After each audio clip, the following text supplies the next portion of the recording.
Yeah, hi everyone. I'm Nate Nobile, and doing something a little different today. Just interviewing Pat Flynn. If you don't know who he is, shame on you. It's a great YouTube channel, two YouTube channels, and today I would just like to talk about with him about philosophy, Thomism, and Platonism, and stuff like that. So, Cool. so Pat Flynn, tell me a little bit about yourself and how you got into both Catholicism, because this channel is aimed at Catholics, Right. and Christians in general, and philosophy and all that stuff. So Yeah. Wow. That's actually a really big question, Nate. Thanks for having me on. I'll try to give the condensed answer, and then we can spend more time on any part of it if you want. So the more I think about it, I mean, I guess I've always sort of been a natural philosopher, in the sense that a philosopher is just a natural questioner. So, from a very, very young age, I was always, they sometimes say, philosophy is born in wonder. That's kind of the traditional way of thinking about it. I think it could also be born in terror. You know what I mean? oh, You have these sort of like deep existential questions from a very young age. I remember I would like look out my grandparents' window.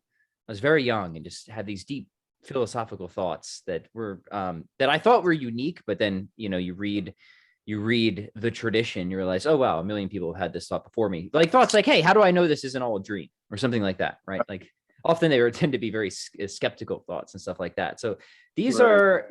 are like way back into my childhood. So I guess I always sort of had the disposition to just be really interested in deep philosophical existential questions. I was born in a very sort of nominally Christian home. Did not have a sort of thorough religious upbringing or proper catechesis or anything like that. Yeah. So come around like middle school, I start to have your pretty typical science on one hand, religion on the other conflict, right? Very superficial, because I obviously understood very little about either, but a couple of things were presented to me that seemed like there was a real conflict between the two. Science says this, my first grade Sunday school said that, so well, I'm a smart guy, right? I guess I should go with science. So that started planting some seeds of doubt in me when I was pretty young. And as I got deeper into philosophy and other people that I was reading at the time, I was actually pulled towards many of the old atheists and existentialists. And once I started really studying philosophy more formally, that was kind of the way I went in, was with these old atheists and existentialists. Like, who would some of those people be? Would they be like?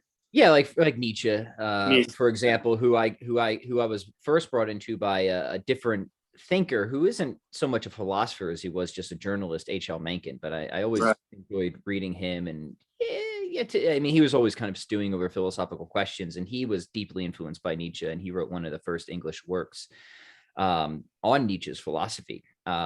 So that was kind of my entry point there.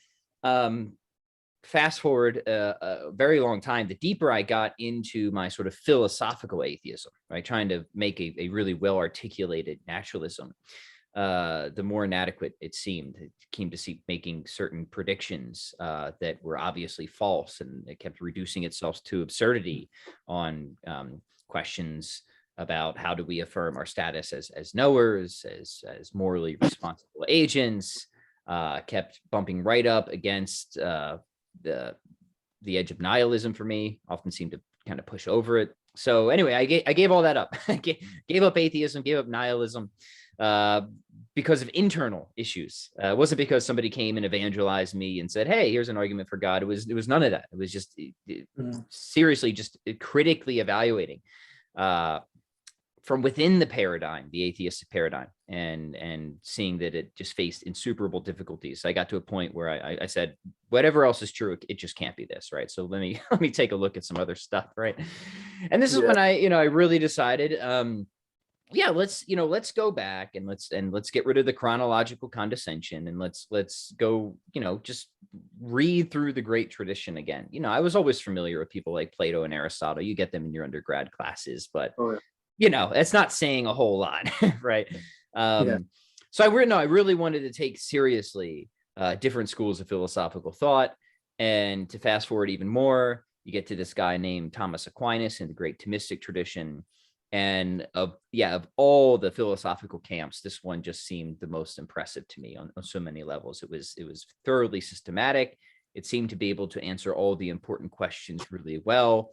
And it was ultimately a philosophy, Nate, of common sense in a sense, right? It's like we have this very common experience of things that just seem obviously true to us. But then there's philosophical worldviews that try to eliminate that experience or try to explain away that experience. Thomism, not so much. It's pretty much says, hey, what you see is what you get. Right. Now, how we explain that might get a little technical, might get a little weird, once we get into cognitional theory, but it's still going to allow us to kind of like make the best sense of our best intuitions, if we can say it that way. If I could interject real quick. Yeah, for sure. Yeah, interrupt me anytime. I'm rambling at this point. Go for it. Yeah, and a little bit of background on myself. I came to Catholicism from kind of a similar angle, but a little bit different. I went to like I just had I kind of searched through all the different religions in high school and through Protestantism. I almost became Orthodox at one point, but I never showed up for that. That's a whole other. I like emailed the priest at a Greek Orthodox church to talk to him about it. I never showed up. So, but I do have a lot of respect for the Byzantine tradition, especially in the Catholic Church. Obviously, got my chalky and stuff. Indeed, but, yeah. Mm-hmm. Yeah, and what else? Oh yeah, I kind of had a crisis of like I hit rock bottom a few years ago, which I'll probably talk about in another episode of my show on here on YouTube, if God permits it. But I became to start taking my faith seriously and started. That's when I transferred to Holy Apostles to study theology. So I guess I come from I one of the things I like to mention. I like Thomism. To me kind of seems. I was always kind of wary of Thomism from like it just seemed, I don't want to say rationalistic, but maybe rationalistic or Sure. And I was always into that's and then once I actually read St. Thomas, I was that I'm reading him right now for a philosophical anthropology class. He's great.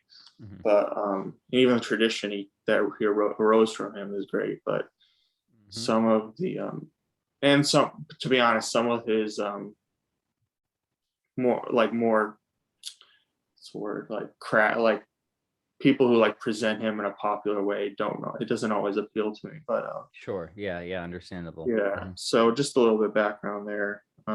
Yeah, I mean, that's I'd like to comment on that. So yeah, no, that's awesome to hear, man. And you're right. You talked about philosophical anthropology. I think the Thomistic personalists here, who were deeply influential to me, thinkers like Jacques Maritain and Norris Clarke and those guys, right? I mean, wow, right? I mean, they were profound. Like when I read those guys, it just seemed to me like these are guys who just can see the world metaphysically, right? They're just getting it, right? About human nature, about the structures of being, even political nature and stuff like that. Like it just was so systematic. And that's really one of the things that impresses me about Thomism. It really is a system, right? Your metaphysics informs your political philosophy, your political philosophy informs your metaphysics. And of course, all, in between or kind of, linking those together, of course, is the great tradition of natural law. So like everything fits together, right? And everything affects everything else, which is, say it, whatever else you want to say about Thomism, that is a really nice, elegant feature. It's something that I think we as philosophers want, right? We want to be systematic. Yeah. So that was always deeply impressive. Yeah. And it's not even like Thomas is just like his like a camp by himself. Sometimes people say that Thomas was the, one of the greatest medieval thinkers, the first great medieval thinker in some ways. I don't know if that's right. I think maybe he's the last great classical thinker. This may be the better way to think about it. Right? I've been thinking about like he's basically an Augustinian. He comes out of the Augustinian tradition with a slightly different. I don't know if this. I've read Augustine more than I have. Sure. I've read the Church Fathers more than I have Aquinas, and even Bonaventure Scotus. I haven't read that much of, but I have read Copleston. What got me interested in philosophy was Copleston's history, History of Philosophy. It's a great series. Yeah. Yeah, and I feel like he comes out of, I feel like Bonaventure was more like a traditional Augustinian and like defending the Augustinian sort of Platonist sort of Right. patrimony, if you will. And then Thomas is doing something similar, but he is more Aristotle in it, if that makes sense. Well, he is a great synthesizer, and that's why I sort of see Thomas as really the high point of true philosophy, of perennial philosophy, right? In a sense, I think he's kind of completing the great, like the big tent Platonic project. And of course, I would include somebody like Aristotle in that, right? So if we think of like a big tent Platonism, Aristotle's under there, Augustine's under there, right? I mean, like Aristotle and Plato had their differences, and they weren't insignificant, but they're way similar in how they see the world compared to somebody like David Hume, right? You see what I mean?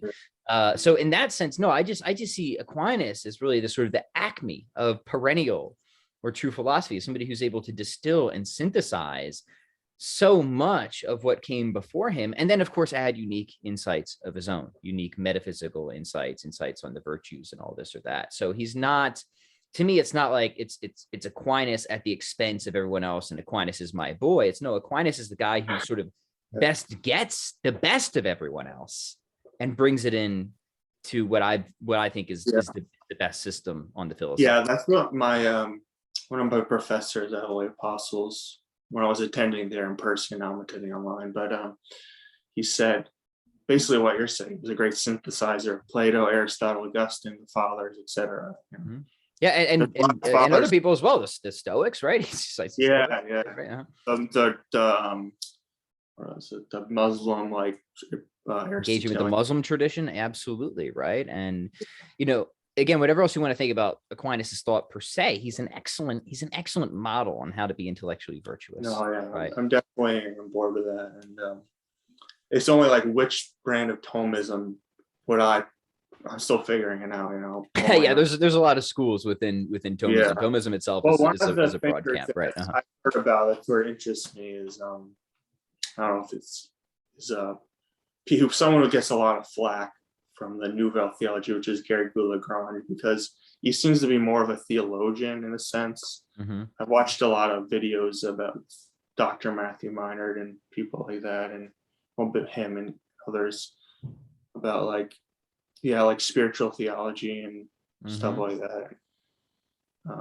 Specifically Matthew Meinert on Father, that he's kind of piqued my interest in Garrigou a little bit. Yeah, I mean, Garrigou is essential reading if you're keeping up with the contemporary Thomistic tradition. Now, of course, you have these sort of warring camps in Thomism, right? And Garrigou is decidedly on one side of those, right?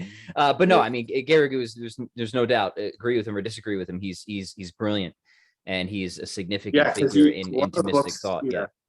One of the things I really benefited from the Thomist school, which is unrelated, unrelated to philosophy a little bit, but one of the books that really got me is Spiritual Theology by Jordan Holland, which she is basically Dominican, kind of looking at the Carmelite tradition, but he is looking at it from a Thomistic lens. It's something I would like to do more research on, and maybe graduate school, God willing, if I go there. So I decided to do that. So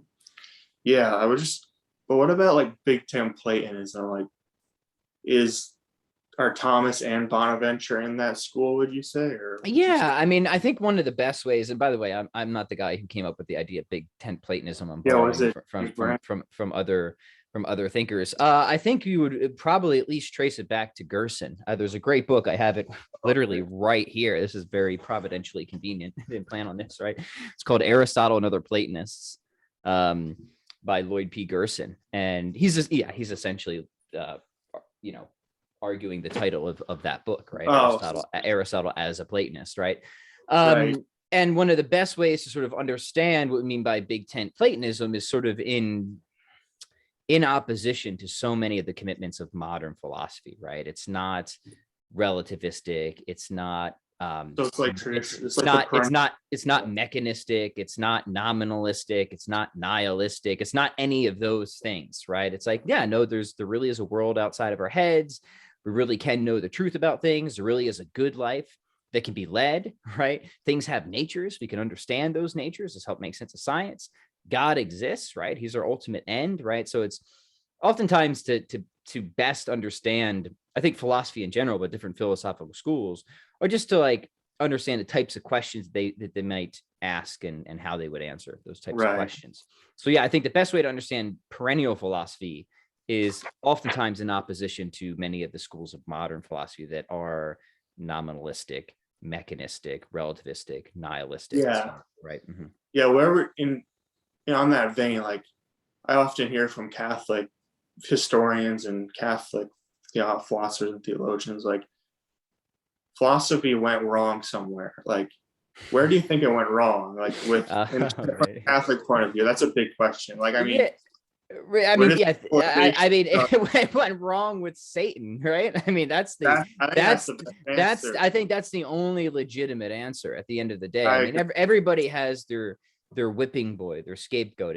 Yeah, It was Occam always it gets was a lot of Occam. flack, right? It But I was mean, like, look, Occam himself is the product of a particular environment and things going off the rails I think before him, that's right? basically it. Yeah, So you can keep tracing back and tracing back. Other people think that it was people say that Plato himself went off the rails in important significant ways that later influenced philosophy in a very negative trajectory. So I no, I mean, it's a cliched answer, but I think it goes right back to that first sin ever committed, right? If we're being totally honest.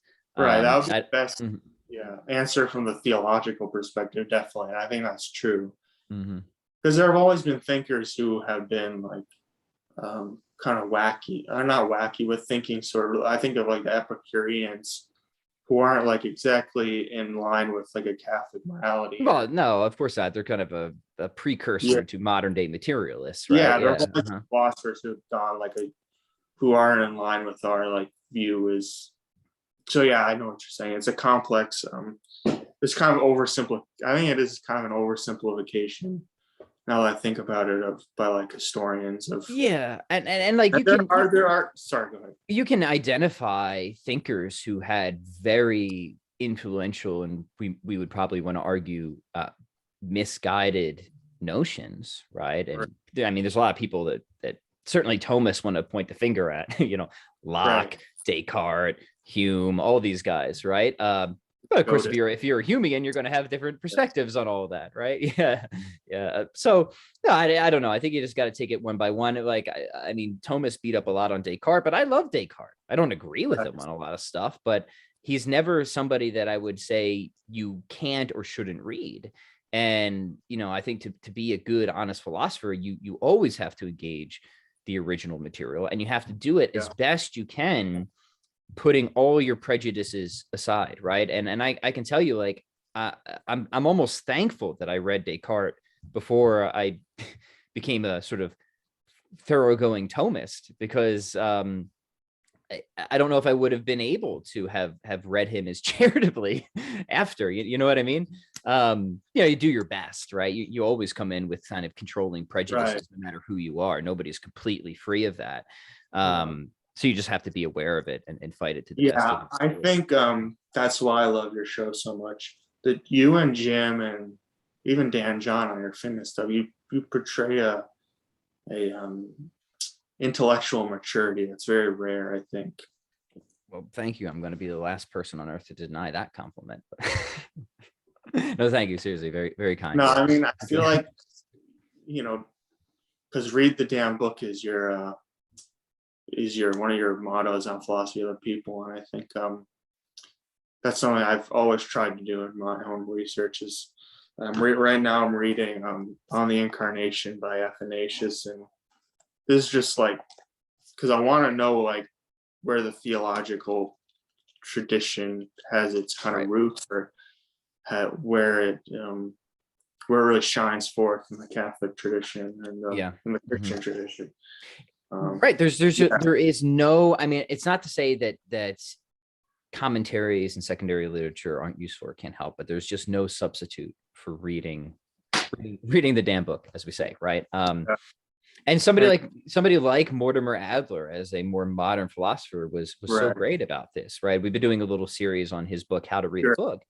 And at the end of that book, he's got his great books list. And what I tell people, if you're really interested in philosophy, get that book, read it first, because it's a great book on how to read a book, how to, and also it's a great book just really on logic, the three acts of the mind. It's sort of the hidden structure of the book. And then just follow his reading list at the back. Just start there, right? You could not go wrong with that. What are some of the books on that reading list, if you remember? I mean, he's got everything from the Bible to Nietzsche to Descartes to Hume. Yeah, he's got them all, right? Augustine, Homer. I mean, it's just all of it, right? I mean, all the great ideas, all the most significant thinkers.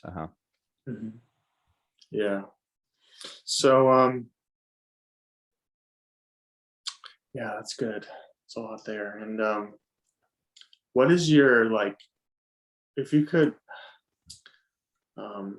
why should I be a Thomist, or is that like, I was one of the question was like, why be a Thomist and why not be like just to call myself a big tent Platonist? Or yeah, that's a good question, right? And even for me, I guess it depends on my mood. Like sometimes you say like broadly a Thomist. You like to say I do. I always say like broadly, I'm Thomistic-ish, and part of the reason I resist the label, Nate, is because labels always invite prejudice, right? Or preconceptions. And I always want to avoid that, because I know how I react to labels, right? And like somebody says, I'm this, I automatically have like 10 ideas of what I think that means, but that might not be exactly what they mean. So when I present myself, I say I'm broadly Thomistic, because I want people to kind of just have some idea of where I'm coming from.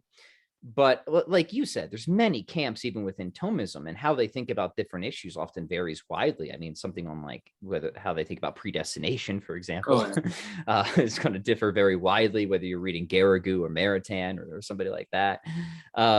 So yeah, I guess part of it is just strategic in trying to make sure that I get my position and my beliefs across with as few barriers as possible.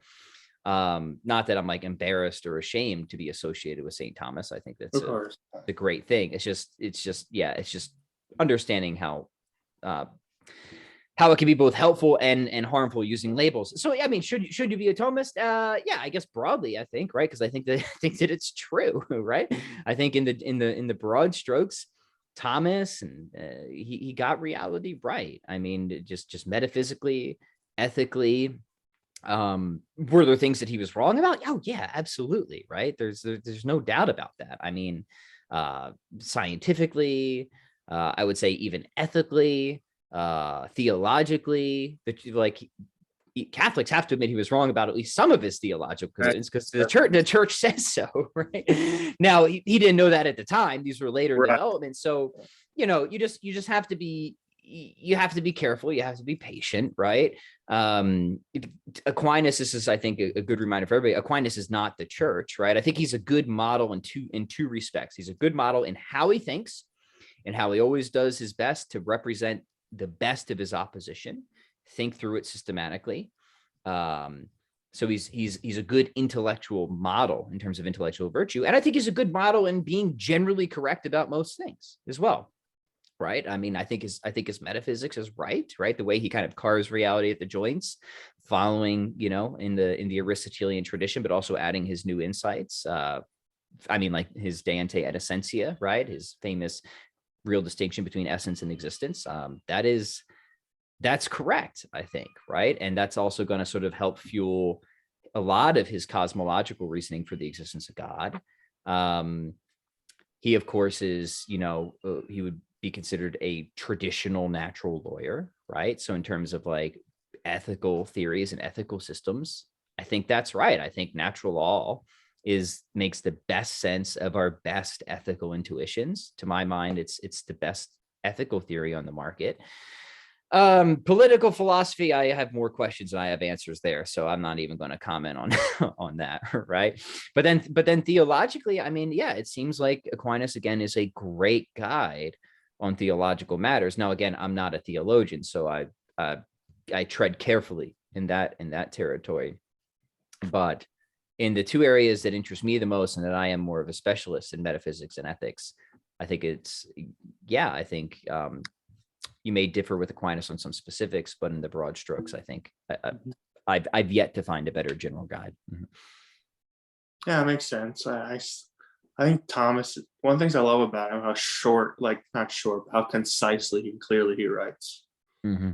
Because my professor said, who was the Thomist himself, but yeah, he said like, I don't want you writing like super long like term papers. I just want you to write like, just get the ideas down and like make sure you like, it can be like 4 pages or whatever, and you don't need to like write, because most of my professors, they require like 5 to 8 pages, 5 to 8 pages Hmm. for a term paper, and some like this professor was pretty adamant like you can get across ideas like pretty clearly without That's right. with, And so, I mean, there's many different philosophical styles. I mean, just take Plato, Aristotle, and Aquinas. Those are three different styles of writing. Plato, famously known for his dialogues, and those are great because they're very engaging and they're kind of fun to read.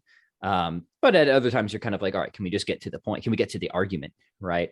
And Aquinas, in that sense, is a laser beam, right? He's just kind of like zooming in. Hey, here's the objection. Here's why it's false, right? And Aristotle, from what most people gather, really just sort of had a collection of notes, right? That can be sometimes tough in many respects to make sense of. So his style is neither Aquinas's nor Plato's, right? So yeah, no, you're right. I mean, I think I think there's value in reading all of that and being familiar with all of it. I mean, Nietzsche is a completely different style from all of that as well, right? So there's many different philosophical styles. I think yeah, that's important to keep in mind, right? yeah, As a philosopher, you have to understand that there's different philosophical styles, and you have to be willing to engage each of those accordingly, right? If you tried to engage Plato with the expectations that you would have from reading Aquinas, that's a mismatch, yeah. right? You need to adjust those expectations, and Or same, Heidegger or someone like that. right? The same thing the other way around. I really, one of the philosophers, more modern, or yeah, I guess we call him modern philosopher, was a really, I really like to read was Kierkegaard.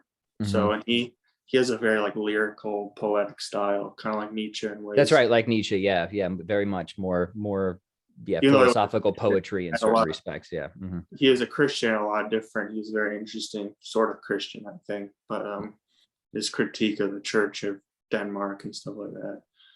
Whether or not he was friendly to Catholicism is kind of, I think, kind of an open question, I think. But yeah, I'm really into Kierkegaard. I just need to read more of him actually. But yeah, just before we end here, I'd like to ask you a question that's kind of relate to fitness, but Yeah, sure thing. also relates to philosophy and theology. It's like, what do you think the place of um, fitness, or I would say penance and ascesis, as they call it, in the patristic language and the language of the Christians, like ascetical life, has that?